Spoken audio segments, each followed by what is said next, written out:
Radio गुंजनर प्रस्तुति कार्यक्रम आपण मानक आज विशेष कार्यक्रम स्वाधीनता संग्राम शहीद परिवार घेस जमीदार।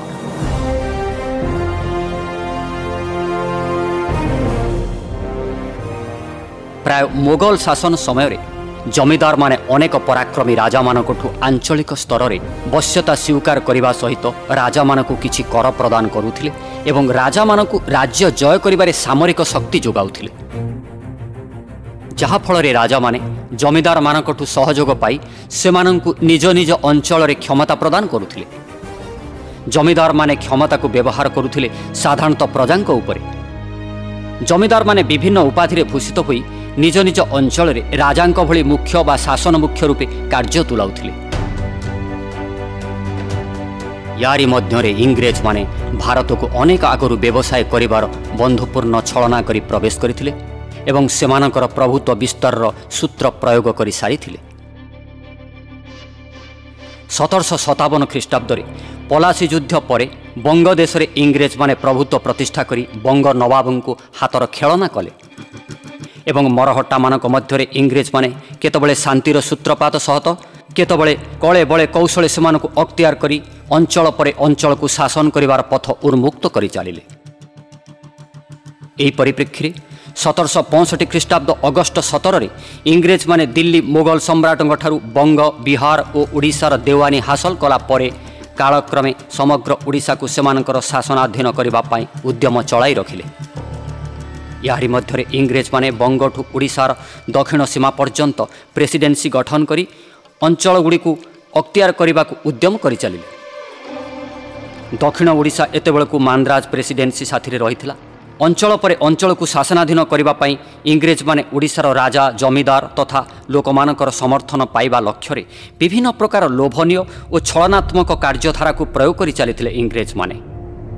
तेबे एही ब्रिटिश माने एथिने विभिन्न आंचलिक राजा मानक सह शांति संधि और चुक्तिर सूत्र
केतक प्रतिनिधि को पठाई फोवर्स सहित साक्षात करथिले और अनुगत्य हेबाकु जणाइथिले, जहाँफल इंग्रेज माने पश्चिम ओडिशार अन्य राजा मानकु अख्तियार करिबारे एही पंथा तांकु अनेक सुजोग देला।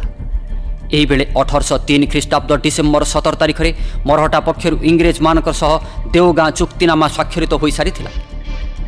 एही चुक्ति बल मरहटा मानक अधीन रे पश्चिम ओडिशा रहिबो किंतु ओडिशार अधिकारी इंग्रेज माने रहिबे। तेणु 1804 ख्रीष्टाब्द मेजर ब्राउटन संबलपुर अंचल को संपूर्ण अधिकार कला बेले पुणी चुक्ति अनुसार मरहटा मानक संबलपुर हस्तांतर करागला, कारण पूर्वर चुक्ति एया ही थिला। किंतु इंग्रेज मानकर ओडिशा अधिकार अनुमोदित भावे संबलपुर शासित हो चलिला इंग्रेज मानक द्वारा। प्राय 1817 पर्यंत इंग्रेज माने संबलपुर अंचल रे प्रत्यक्ष भावे शासन रे जड़ित नथिले सत, किंतु सेमानकर पश्चिम ओडिशार धन संपत्ति एवं प्राचुर्य भरा प्राकृतिक संपद उपरे सेमानकर नजर थाए। जमीदार मानकु किपरि कबलित करिवे तार कौशल प्रयोग करिबारे सेमाने थिले धुरंधर। 1817 ଖ୍ରୀଷ୍ଟାବ୍ଦରୁ ଇଂରେଜମାନେ ସମ୍ବଲପୁର ଅଞ୍ଚଳରେ ସମ୍ପୂର୍ଣ୍ଣ ଆଧିପତ୍ୟ ବିସ୍ତାର କରି ପୂର୍ବର ରାଜା ମହାରାଜାମାନଙ୍କର ସମ୍ପତ୍ତି ଓ ପାରିବାରିକ କଳହ ମଧ୍ୟରେ ଯୋଗସୂତ୍ର ସ୍ଥାପନ କଲେ। ସେମାନଙ୍କ ଶକ୍ତିକୁ ଦୁର୍ବଳ କରିବାରେ ଲାଗି ପଡ଼ିଲେ ଏବଂ ଗୋଟିଏ ପରେ ଗୋଟିଏ ଜମିଦାରମାନଙ୍କୁ ବିଭିନ୍ନ ଉପାୟରେ ଅକ୍ତିଆର କରି ଅଞ୍ଚଳମାନଙ୍କରେ ଆଧିପତ୍ୟ ବିସ୍ତାର କରି ଚାଲିଲେ। ଏହିବେଳେ ଅନେକ ଜମିଦାର ସ୍ୱାର୍ଥବାଦୀ ହୋଇ ଇଂରେଜମାନଙ୍କ ପାଖରେ ଆନୁଗତ୍ୟ ହେଲେ ମଧ୍ୟ ଅନେକ ସ୍ୱାଧୀନ ଚେତାବାଦୀ ଜମିଦାରମାନେ ଇଂରେଜମାନଙ୍କର ନୀତିକୁ ଗ୍ରହଣ କଲେ ନାହିଁ, ବରଂ ପ୍ରତିବାଦମୂଳକ ଇଂରେଜମାନଙ୍କର ଶତ୍ରୁ ହୋଇ ରହିଲେ। ଏହିବେଳେ ସୁରେନ୍ଦ୍ର ସାଏ ତାଙ୍କର ରାଜସିଂହାସନ ଅଧିକାରକୁ ନେଇ ରାଜପରିବାରରେ ଶତ୍ରୁତା ଭୀଷଣ ରୂପ ନେଇଥାଏ। ରାଜଗାଦୀର ଉତ୍ତରାଧିକାରୀ ପଦକୁ ନେଇ ତାଙ୍କର ପାରିବାରିକ କଳହ ଉତ୍ତେଜନାପୂର୍ଣ୍ଣ ଥାଏ। ବିଭିନ୍ନ ସମୟରେ ରକ୍ତପାତ ହେବା ସହ ନିଜ ପରିବାର ମଧ୍ୟରେ ଶତ୍ରୁତା ବିଶାଳ ରୂପ ନେଇଥାଏ। ସୁରେନ୍ଦ୍ର ଇଂରେଜମାନଙ୍କର ହସ୍ତକ୍ଷେପକୁ ବିରୋଧ କରି ବିପ୍ଳବ ଆରମ୍ଭ କରୁଥାନ୍ତି ଏବଂ ସୁରେନ୍ଦ୍ର ତାଙ୍କ ପାରିବାରିକ ଶତ୍ରୁତାର ସମାଧାନମୂଳକ ତାଙ୍କର ଶତ୍ରୁ ରାମପୁର ଜମିଦାରର ଦାୟଦମାନଙ୍କୁ ହତ୍ୟା କରିଥିଲେ। ଏହି ଦୋଷରେ ଇଂରେଜ ସରକାର ସୁରେନ୍ଦ୍ର ସାଏଙ୍କୁ ଦସ୍ୟୁ ଓ ଗରିଲା ଆଖ୍ୟା ଦେଇ ଜେଲ୍ ଦଣ୍ଡ ଦେଲେ। ଏହିବେଳେ ଘେଁସ ଜମିଦାର ମାଧୋ ସିଂ ଥିଲେ ସ୍ୱାଧୀନ ଚିନ୍ତାବାଦୀ ମଣିଷ। ସେ ଇଂରେଜମାନଙ୍କ ନୀତିକୁ ବିରୋଧ କରି ରହିଥାନ୍ତି ଏବଂ ସୁରେନ୍ଦ୍ର ସାଏଙ୍କ ସମ୍ବଲପୁର ରାଜ୍ୟର ଅଧିକାରୀ ଭାବେ ହକ୍ ବୋଲି ଭାବି ନେଇଥାନ୍ତି। ମାଧୋ ସିଂ ଇଂରେଜମାନଙ୍କୁ ହଟାଇବାକୁ ସର୍ବଦା ପ୍ରତିରୋଧ ଜାରି ରଖିଥାନ୍ତି, କିନ୍ତୁ ଇଂରେଜମାନଙ୍କୁ ସମ୍ମୁଖୀନ ହେବା ପାଇଁ ଏକାକୀ ତାଙ୍କୁ କଷ୍ଟସାଧ୍ୟ ମନେ ହେଉଥାଏ। ବାରମ୍ବାର ମାଧୋ ସିଂ ଇଂରେଜମାନଙ୍କ ନୀତି ନିର୍ଦ୍ଧାରଣ ଉପରେ ସେ ହସ୍ତକ୍ଷେପ କରିବା ସହ କୌଣସି କାନୁନ ଧାରାକୁ ଗ୍ରହଣ କରୁନଥିଲେ, ତେଣୁ ଇଂରେଜମାନେ ତାଙ୍କ ଉପରେ ତୀକ୍ଷ୍ଣ ନଜର ରଖିଥାନ୍ତି। ମାଧୋ ସିଂ କିନ୍ତୁ ସୁଯୋଗ ଖୋଜି ହେଉଥାନ୍ତି କିଭଳି ଇଂରେଜମାନଙ୍କୁ ଶକ୍ତିହୀନ କରିବେ। ଏହି ଛକାପଞ୍ଜା ମଧ୍ୟରେ ଅନେକ ବିଶ୍ୱାସଘାତୀ ଜମିଦାରମାନେ ଇଂରେଜ ବାହିନୀକୁ ଗୁପ୍ତ ତଥ୍ୟ ଯୋଗାଇ ଦେବା ସହ ବ୍ୟକ୍ତିଗତ ସ୍ୱାର୍ଥକୁ ବଜାୟ ରଖିଥାନ୍ତି। ମାଧୋ ସିଂ ଏହିବେଳେ ସେମାନଙ୍କ ସହ ସମ୍ପୂର୍ଣ୍ଣ ବିରୋଧୀ ହୋଇ ରକ୍ତପାତ ହେବାର ଅନେକ ଘଟଣା ଘଟି ଚାଲିଥାଏ। ମାଧୋ ସିଂ ଘେଁସ ଜମିଦାର ଭାବେ ଛତିଶଗଡ଼ ଜମିଦାରୀ ପରିବାର ସହିତ ଅନେକ ପୂର୍ବରୁ ସମ୍ପର୍କ ଥାଏ, କାରଣ ଅନେକ ଆଗରୁ ଛତିଶଗଡ଼ ଜମିଦାର ପରିବାର ସହ ବୈବାହିକ ସମ୍ପର୍କ ରହିଥିଲା ମାଧୋ ସିଂ ପରିବାରଙ୍କର। କାରଣ ସୋନା ଖାନ ଜମିଦାର ନାରାୟଣ ସିଂଙ୍କ ପୁଅ ଗୋବିନ୍ଦ ସିଂ ମାଧୋ ସିଂଙ୍କର ଜ୍ୱାଇଁ ଥିଲେ। ଏମିତି ଏକ ଘଟଣା ଘଟିଥିଲା ଏହିବେଳେ ଯେ ସୋନା ଖାନ ଅଞ୍ଚଳରେ ମରୁଡ଼ି ପଡ଼ିଯିବାରୁ ଖାଦ୍ୟର ଅଭାବ ଘଟିଲା। ତେଣୁ ନାରାୟଣ ସିଂ କିଛି ଖାଦ୍ୟ କରଦ ଗ୍ରାମର ଜଣେ ବିଶିଷ୍ଟ ସେଠ ମାଖନଲାଲଙ୍କୁ ସାହାଯ୍ୟ ମାଗିଲେ। ଏହିବେଳେ ମାଖନଲାଲ ମନା କରିଦେଲେ। ତେଣୁ ନାରାୟଣ ସିଂ ମାଖନଲାଲ ଗୋଦାମ ଘରୁ ବଳପୂର୍ବକ କିଛି ଖାଦ୍ୟ ନେଇ ଦୁର୍ଭିକ୍ଷ ପ୍ରଜାମାନଙ୍କୁ ବାଣ୍ଟିଦେଲେ। ଏହି କାରଣରୁ ଇଂରେଜମାନେ ନାରାୟଣ ସିଂଙ୍କୁ ଦୋଷାରୋପ କରି ଜେଲ୍ ଦଣ୍ଡରେ ଦଣ୍ଡିତ କଲେ। ମାଧୋ ସିଂଙ୍କୁ ତଥା ତାଙ୍କ ପୁଅମାନଙ୍କୁ ଏ ଘଟଣା ଖୁବ୍ ବାଧିଲା। ମାଧୋ ସିଂ ଓ ତାଙ୍କ ପୁତ୍ରମାନେ ଏଣିକି ଇଂରେଜମାନଙ୍କ ଉପରେ ପ୍ରତିଶୋଧ ପାଇଁ ସଜାଗ ହୋଇ ରହିଲେ ସମୟର ସୁଯୋଗ ଅପେକ୍ଷାରେ। ଅନ୍ୟପକ୍ଷରେ ଇଂରେଜମାନେ ଆରମ୍ଭ କରିଦେଇଥିଲେ ତାଙ୍କର ଲୁଟ୍ପାଟ ଶାସନର ନୀତି ନିୟମ। ସେମାନେ ଏଣିକି ରାଜସ୍ୱ ବୃଦ୍ଧି ଆରମ୍ଭ କରିଦେଇଥିଲେ।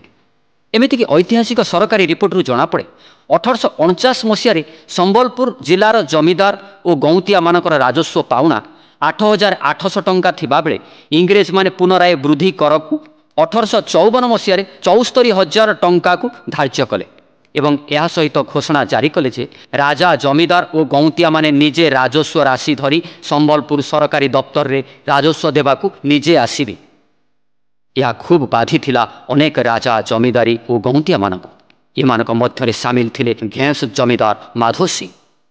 ଇଂରେଜମାନେ ଏହି କରଧାର୍ଯ୍ୟମୂଳକ ଚେତାବନୀ ମାଧୋ ସିଂଙ୍କୁ ଜଣାଇବା ପରେ ମାଧୋ ସିଂ ଏହାର ଜବାବମୂଳକ ପ୍ରଜାଙ୍କଠାରୁ ରାଜସ୍ୱ ଆଦାୟ ଆଦୌ କଲେ ନାହିଁ କି ଇଂରେଜମାନଙ୍କୁ ଦେଲେ ନାହିଁ କି ଗଲେ ନାହିଁ ମଧ୍ୟ। ଇଂରେଜମାନେ ଏହାର କାର୍ଯ୍ୟାନୁଷ୍ଠାନମୂଳକ ପରୱାନା ପଠାଇ ଘେଁସ ଜମିଦାର ମାଧୋ ସିଂଙ୍କୁ ଧମକ ଦେଲେ ଯେ ଯଦି ରାଜସ୍ୱ ପୈଠରେ ଖିଲାପ ହୁଏ ତେବେ ନିୟମ ଅନୁଯାୟୀ ଘେଁସ ଜମିଦାରକୁ ଉଚ୍ଛେଦ କରିଦିଆଯିବ। ଏହି ବାଦ ପ୍ରତିବାଦ ମଧ୍ୟରେ ମାଧୋ ସିଂ ଓ ଇଂରେଜମାନଙ୍କ ମଧ୍ୟରେ ଛକା ପଞ୍ଜାର ଶୀତଳ ଯୁଦ୍ଧର ସୂତ୍ରପାତ ହେଲା। ଘେଁସ ଜମିଦାରୀର ପଡ଼ୋଶୀ ଜମିଦାରୀ ଅଞ୍ଚଳ ବିଜେପୁର ଜମିଦାର ଗୋପୀନାଥ ଗଡ଼ତିଆ ଏହି ସୁଯୋଗ ନେଲେ। ତାଙ୍କର ଲକ୍ଷ୍ୟ ଥାଏ ଯେ ବିଜେପୁର ଜମିଦାରୀ ସୀମା ଓ ଘେଁସ ଜମିଦାରୀ ସୀମା ମଧ୍ୟରେ ଥିବା ଭାଟିବାହଲ ଅଞ୍ଚଳ ବା ଆଜିର ବାଦିବାହଲ ନାମ ବହନ କରୁଥିବା ଏକ ଉର୍ବର ଅଞ୍ଚଳକୁ ତାଙ୍କ ଜମିଦାରୀ ଅଞ୍ଚଳରେ ମିଶାଇ ଦେବା ପାଇଁ ଶେଷକୁ ସରକାରୀ ବଳକୁ କଳେ ବଳେ ପ୍ରୟୋଗ କରି ସେ ମଧ୍ୟ ମିଶାଇ ନେଲେ ଏ ସୁଦୀର୍ଘ ଉର୍ବର ଭୂମିକୁ। ତେଣୁ ବାଦିବାହଲ ଜମି ବିଜେପୁର ଜମିଦାର ଅକ୍ତିଆର କରିନେବା ଘଟଣାକୁ ମାଧୋ ସିଂ ଓ ତାଙ୍କର 4 ପୁଅ ହଟେ ବା ହାତୀ कुंजल बैर ऐर एमाने प्रतिवाद स्वरूप विजेपुर आक्रमण पर प्रस्तुत होई विजेपुर आक्रमण कले। शेष में विजेपुर ठारे गड़तिया न पाई तांको गृह अग्निसंयोग कले। इंग्रेज मानक यही घटना स्तब्ध करदेला। से माने माधो सिंह पराक्रम जानीपारे और कौन प्रमाण न पाइबारु माधो सिंह बाहिनी उपरे कौन कार्यानुष्ठान नेलेनि सत, किंतु माधो सिंह को एणिकी इंग्रेज माने तांकर शासन कलर विराट प्रतिरोधक शक्ति भावे नजर में रखिले। अन्यपटे माधो सिंह थिले खूब देशप्रेमी, प्रजाप्रिय, साहसी और दुर्दांत योद्धा। से जानिथिले ये इंग्रेज मानकु माँ माटी विताड़ित करने को हेब ही हेब। कौनसी उपाय रे मातृभूमि को स्वाधीनता आसीबार संकल्प रे माधो सिंह ब्रती रहे। एथिपाई से अनेक योद्धा मानकु एकाठी करी तांको तीन पुओं को आहुरी शक्ति जोगाइबारे आगभर हेले। एही बेले माधोंकर 4 पुओ भितरे ऐर थिला नाबालक। माधो सिंह गोटे सैन्य दल मध्य गढ़िबा पाई लागि पड़िले। तांकर एकमात्र लक्ष्य इंग्रेज शक्ति को प्रतिहत न कले जमीदार मानक मध्यरे थिबा कलह, राजा राजा मध्यरे थिबा विवाद, अंचल अंचल मध्यरे थिबा शत्रुतार जहर भरिबारे एई गोरा माने मुख्य सूत्रधर। एई बेलकु गोरा मानकर अत्याचार आरंभ हो जाए। शोषण शासन को से माने सबुआड़े लदी देवाकु बसिलेनी प्रजा मानक उपरे। मातृभूमि प्रेमी देशभक्त योद्धा माधो सिंह एणिकी इंग्रेज मानकु संघर्ष रे सम्मुखीन हेबार रास्ता खोजिले। एही बेले 1857 मसीहा जुलाई 30 तारिख दिन विप्लवी माने माड़ी आसी हजारीबाग जेल आक्रमण करिवार सुजोग रे विप्लवी सुरेंद्र साय तांको भाई मानक सह जेल रु खसी आसिले। से माने जेल रु खसी आसी संबलपुर रे पहुंचीबार खबर पाई माधो सिंह खूब आनंद अनुभव कले। अजस्र शक्ति उपजिला तांको हृदय, कारण माधो सिंह सुरेंद्र को सहयोग करुथिले प्रति क्षेत्र रे। सुरेंद्र का मुक्ति पाइबा जानी माधो सिंह तांको अंचल रे थिबा पाटमेश्वरी निकट रे पूजा पाठ करी तांको पुओ मानक सह केतेक लड़ुआ योद्धा मानक शपथ देले। से दिन थाए 1857 आश्विन मासर विजया दशमी तिथि। पाटमेश्वरी मंदिर रे नारी माने शंख हुलहुली सहित पाटमेश्वरी निकट को सिंदूर तिलक और माला पिंधाई रणजय करने पूर्वक रणयज्ञर उत्सव पालन कले माधो सिंह। शह शह नरनारी मशाल शोभायात्रा आरंभ करने सह माधो सिंह तांको 3 पुओं सहित अनेक रणवीर मानकु संबलपुर पठाइले। कारण हजारीबाग जेल रु बाहरी आसी सुरेंद्र और तांको भाई माने संबलपुर आसी जाइथांते। माधो सिंह एही दिन कहिथिले देवी मंडप रे शपथ नहीं 6 कोर 84 देवी पाई 6 कोर नरमुंड पाटमेश्वरी निकट रे अर्पण न करिबा जाए से घेंस रे अन्न ग्रहण करिवे नाही। एणिकी जमीदार माधो सिंह तांकर समर कला और वीर पणिया को प्रमाण करिवार बेल आसीगला बोली से निजको प्रस्तुत करे। जली उठिला एणिकी संबलपुर रे विप्लवर अग्नि। एही विप्लव रे जोग देले माधो सिंह साथी रे करंडोला गौंतिया अरखित, खरमुंडार मार्कंड बरिया, बामुंडार श्रीकृष्ण बेहेरा, पाटकुलुंडार पीताम्बर सिंह, खरसल जमीदार दियार सरदार, कुशेईकेलार मनोहर सिंह, कोलाबिरार गंड जमीदार, चंद्रपुर पद्मपुर, रामपुर, बरगाँ, टानुट, लयडा एवं सोनाखानर गोविंद सिंह सहित आहुरी अनेक जमीदार और गौंतिया माने एठू विप्लव रे माधो सिंह सहित मिसिगले। एमानक सहित बिंद्रा नुआगढ़र उमराव साय एवं खरियार राजा कृष्णचंद्र सिंह देव सहयोगर हाथ बढ़ाई। यही मिलित शक्ति एणिकी शत्रुपक्ष को कड़ा जवाब देवाक आगे गले मंदिर रे प्रदीप प्रज्वलन। सेतबेलर संबलपुर स्थित बरमपुरा मंदिर रे एही महान महान विप्लवी माने शपथ नहीं इंग्रेज मानकु मातृभूमि हटाई देवाकु ब्रती रहिले। एही मानक सह हजार हजार विप्लवी माने एठू बाहरी आगे चलिले जूना किला अख्तियार करबा।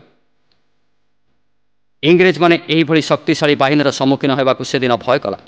विप्लवी माने सुरुखुर रे जूना किला को आक्रमण करी अख्तियार करिनेले। इंग्रेज माने आखि बुझी या सहाय करिनेले। एही भली बाहिनी को देखि इंग्रेज शासक क्रोधान्वित होई रक्त चाउल चोबाउथांती। बेलकु बेल व्यतिव्यस्त होई पड़ुथांती। एही बेलकु सोना खानर जमीदार नारायण सिंह जेल रु खसी जाई फेरार थांती। तांकु खोजी बाहर करबा सह इंग्रेज माने सोना खान आक्रमण करिबार योजना रे रहिथांती। ए खबर नारायण सिंह जानीपारी तांको परिवार इंग्रेज मानक आक्रमण रे बर्बाद हो जिबार जानी से तांको पुओ बोहू को घेंस पठाई देले सुरक्षा पाई। खूब जीवन मरण समस्या। इंग्रेज मानकर क्रूर आक्रमण थरहर करुथाए संबलपुर गाँ गंडार लोक मान। ଗାଁ ଗୁଣ୍ଡାର ଲୋକମାନେ ଜୀବନ ବଞ୍ଚାଇବା ପାଇଁ ଡହଳ ବିକଳ ହେଉଥାନ୍ତି। ଜଙ୍ଗଲୀ ମୂଳକର ଜମିଦାର ବା ଗଡ଼ତିଆମାନେ କେହି କେହି ବିପ୍ଳବୀମାନଙ୍କ ସହ ପୂର୍ଣ୍ଣ ସହଯୋଗ କରି ବିପ୍ଳବକୁ ତେଜିଆନ କରିଦେଇଥାନ୍ତି। ମାଧୋ ସିଂହଙ୍କ ସହିତ ତାଙ୍କ ତିନି ପୁଅ ହଟେ, କୁଞ୍ଜଲ, ବୈର ଏହିବେଳେ ସୁରେନ୍ଦ୍ର ସାଏଙ୍କୁ ଶକ୍ତି ଯୋଗାଉଥାନ୍ତି ସମ୍ବଲପୁରରେ। ପରିସ୍ଥିତି ଖୁବ୍ କାରୁଣ୍ୟ ରୂପ ନେଉଥାଏ ଜନସାଧାରଣଙ୍କ ପାଇଁ ବେଳକୁ ବେଳ। ଜଙ୍ଗଲ ମୂଳକ ଦେଇ ପାହାଡ଼ର ଶୀର୍ଷକୁ ଯିବା, ବିଭିନ୍ନ ଘାଟିର ଦାୟିତ୍ୱ ନେବା, ପାହାଡ଼ ଉପର ଦେଇ ବିପ୍ଳବୀମାନେ ଯିବା ଆସିବା କରିବାରେ ନାହିଁ ନଥିବା ଅନେକ ପ୍ରତିକୂଳ ପରିସ୍ଥିତିକୁ ଖାତିର ନ କରି ଇଂରେଜ ବାହିନୀକୁ ଏମାନେ ସମ୍ମୁଖୀନ ହେଉଥାନ୍ତି। ବିପ୍ଳବୀମାନେ ବରିହାଡେରା ପାହାଡ଼ରେ ମୁଖ୍ୟ ଘାଟିକୁ ନେଇ ଜଗି ରୁହନ୍ତି। ଏହି ସ୍ଥାନଟି ଖୁବ୍ ନିରାପଦ ଥାଏ ବିପ୍ଳବୀମାନଙ୍କ ପାଇଁ। ଏହାର ଚାରିପାଖରେ ବିଜା ଦମକ, ଜାମଝରନ, ମାଲଖୋଲ, ଚିରଗୁନ ଖୋଲ ଘେରି ରହିଥାଏ। ଖୁବ୍ ଅନ୍ଧକାର ଏହି ସ୍ଥାନ। ୟାରି ମଧ୍ୟରେ ବରିହାଡେରାର ବଡ଼ ବଡ଼ ପାହାଡ଼ ଗୁମ୍ଫା ବିପ୍ଳବୀମାନଙ୍କୁ ବଞ୍ଚାଇବାରେ ସାହାଯ୍ୟ କରୁଥିଲେ। ବରିହାଡେରା ପାହାଡ଼ ଉପରୁ ଇଂରେଜମାନଙ୍କ ଗତିବିଧିକୁ ବିପ୍ଳବୀମାନେ ଭଲ ଭାବେ ଲକ୍ଷ୍ୟ କରିପାରୁଥିଲେ। ପାହାଡ଼ ଜଙ୍ଗଲ ମୂଳକରେ ଯୋଦ୍ଧା ବିପ୍ଳବୀମାନେ ମାତୃଭୂମି ପ୍ରେମରେ ଏ ଘାଟିରୁ ସେ ଘାଟି, ଏ ପାହାଡ଼ରୁ ସେ ପାହାଡ଼ ଜଗି ରହିବା ସହିତ ଭୋକ ଉପାସରେ ଏକାକାର ହୋଇ ଜୀବନକୁ ଆତ୍ମବଳି ଦେଉଥାନ୍ତି। ଏହି ଘନଘଟା ସମୟରେ ମାଧୋ ସିଂ ନିଜେ ନିଶା ଘାଟି ପାଖରେ ଥିବା ସିଙ୍ଗୁଡ଼ା ଘାଟିର ଦାୟିତ୍ୱରେ ରହିଥାନ୍ତି। 1857 ଡିସେମ୍ବର 8 ତାରିଖରେ ନାଗପୁରଠୁ ସିଙ୍ଗୁଡ଼ା ଘାଟିରେ ଇଂରେଜ ବାହିନୀ କ୍ୟାପ୍ଟେନ୍ ଜି ଉଡ଼୍ତାଙ୍କ ନେତୃତ୍ୱରେ ସୁଦୂର ଜଙ୍ଗଲ ପଥ ଅତିକ୍ରମ କରି ଏଠାରେ ଏମାନେ ଆସି ପହଞ୍ଚିଗଲେ। ଏମାନେ ପହଞ୍ଚିଲା ବେଳକୁ ଏମାନଙ୍କୁ ପ୍ରାୟ ଅନେକ ଦିନ ଲାଗିଥିଲା। ଏମାନେ ଖବର ପାଇ ଏହି ଅଞ୍ଚଳରେ ଆକ୍ରମଣ ଆରମ୍ଭ କରିଦେଲେ। ମାଧୋ ସିଂ କିନ୍ତୁ ଏହାର ସମ୍ମୁଖୀନ ହେଲେ। ମାଧୋ ସିଂଙ୍କ ଶକ୍ତି ଆଗରେ ବହୁ ଇଂରେଜ ସୈନ୍ୟମାନେ ଜଙ୍ଗଲୀ ଗରିଲାଙ୍କ କବଳରେ ପଡ଼ି ନିହତ ହେଲେ। ଏହି ଖବର ସମ୍ବଲପୁରଠାରେ ପହଞ୍ଚିଗଲା। ଇଂରେଜ ଶିବିରଗୁଡ଼ିକରେ ଆତଙ୍କ ଖେଳିଗଲା ସତ, କିନ୍ତୁ ଇଂରେଜ ବାହିନୀ କ୍ରୋଧରେ ପୁନରାୟ 1858 ମସିହା ଶେଷ ବେଳକୁ ସିଙ୍ଗୁଡ଼ା ଘାଟି ଆକ୍ରମଣ କଲେ କ୍ୟାପ୍ଟେନ୍ ସେକ୍ସପିୟରଙ୍କ ନେତୃତ୍ୱରେ। ଜଙ୍ଗଲ ମଧ୍ୟରେ ଧୁମ୍ ଗୋଳାବର୍ଷଣ କଲେ ଏମାନେ, ଯାହାଫଳରେ ବିପ୍ଳବୀମାନେ ଇଂରେଜମାନଙ୍କୁ ସମ୍ମୁଖୀନ ହେବାରେ ଅସମର୍ଥ ହେଲେ।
इंग्रेज माने माधो सिंह को धरी नहीं 1858 मसीहा डिसेम्बर मास 31 तारिख रे संबलपुर ठारे फांसी देले। हजिगला सबुदिन पाई उत्कल माटीर योद्धा क्रांतिकारी जमीदार माधो सिंह सबुदिन पाई मुक्ति संग्राम रे से लिभिगला। यापर इंग्रेज माने माधो सिंहर पुत्र मानक मध्य एणिकी गोटे पर गोटे को खोजी बसिले। यही हटे कुंजल बईर एमाने सुरेंद्र साय सहित मिसी इंग्रेज मानक सह युद्ध नीति रे आहुरी माती गले। 1862 हटे और बईर इंग्रेज मानक द्वारा धरा पड़े। हटेन को दुर्दांत अपराधीर दोष दे कलापाणी बा अंडमान को पठाइदेले। भारतर कलापाणी पठा जाउथिबा बंदी मानक मध्यरे एकमात्र प्रथम ओडिया बंदी भावे हटे सिंह कलापाणी रे जीवन कटाइले। बईर को रखागला संबलपुर जेल रे आजीवन कारावास। जेल भितरे से रोगाग्रस्त होई मृत्युवरण कले। यापर मध्य इंग्रेज मानक क्रोध माधो सिंह परिवार उपरु थमी नथिला। नृशंस इंग्रेज बाहिनी दिने कुंजल सिंह को मध्य धरिबा को चेष्टा कले। एही बेले इंग्रेज मानकु सनु भाट नामक जड़े व्यक्ति एवं ता स्त्री फगुनी भिकारी बेशरे बुली बुली गुप्त खबर इंग्रेज मानकु देउथिबार कुंजल जानी पारि। कुंजल थिले खूब दुर्दांत। से कले बले गोटे दिन सनु भाट और ता स्त्री फगुनी को धरी पारे। सनु खसी पलाइला सत, किंतु फगुनी धरा पड़गला। कुंजल सिंह फगुनी को हत्या करी गछ डाल टांगीदेला जंगल भितर। जीवन में मातृभूमि प्रेम पड़ी यही नारी हत्या करने दोष इंग्रेज माने कुंजल को दायी कले। कुंजल को 1865 फांसी दिगला यही अपराध रे। देश मातृका पाई देशर स्वाधीनता महायज्ञ रे घेंस जमीदार सारा परिवार माधो सिंह समेत तांको 4 पुत्र मध्य शहीद हुई गले। कहीं माधो सिंह सान पुओ युवक अईर को इंग्रेज माने आक्रमण करला बेले जंगलर गोटे सुडंग रे से लुचिगला। आउ इंग्रेज माने लंका मरीच धुआं दे ताको मारी देथिले एमानक अनेक आगरु। सारा घेंस गाँ एवं जमीदार परिवार समस्ते माटी रे मिसी गले। घेंस जमीदार परिवार झील पूर्णिमा मध्य तार स्वामी गोविंद सिंह और ससुर नारायण सिंह को हराइला। राज्य जमीदारी सबुकिछि हराई से मध्य शेष को पागली हुई बणमूलक घूरी बुलिला। शेष से मध्य मृत्युवरण कला। भारतर मुक्ति संग्राम पाई पिता पुत्रंक सह समस्त परिवार सदस्य शहीद हुई गले। एका बेलके विस्मृत होई गले सारा परिवार चरम आत्म बलिदान दे। वास्तव में मुक्ति संग्राम पाई माधो सिंह विद्रोह खूब गुरुत्वपूर्ण भारत इतिहास रे ओडिशा राज्य को नहीं। आज आमे माधो सिंह परी ओडिशार वीर संतान तथा तांको वीर पुत्र मानक क्रांतिकारी जीवनादर्श को स्मृतिचारण करी निजको खूब गौरवान्वित मन करूँ। यही सारा परिवार आत्म बलिदान आगरे आमे जेते लुह ढाली देले भी ताहा तांको त्याग पाई केभे भी उपयुक्त होई परिबो नाही। भारतवर्षर मुक्ति संग्रामर बंधन रे बांधी हुई महान विद्रोही शहीद माधो सिंह और तांको शहीद परिवारर आत्म बलिदान विषय ओडिशा इतिहास को करिछि स्वतंत्र फर्दरे विमंडित। हे ओडिशार वीर संतान, तुमरी आदर्श तुम बलिदान तुम त्याग को ओडिया जाति जेते दिन पर्यंत जी रहिथिबो सेते दिन जाए तुमे आम मानक मध्यरे चिर पूज्य चिर नमस्य होई रहिथिबो। आमे तुम पाद पद्मरे श्रद्धांजलि ज्ञापन करी तुम अमर आत्मार सद्गति कामना करुछु।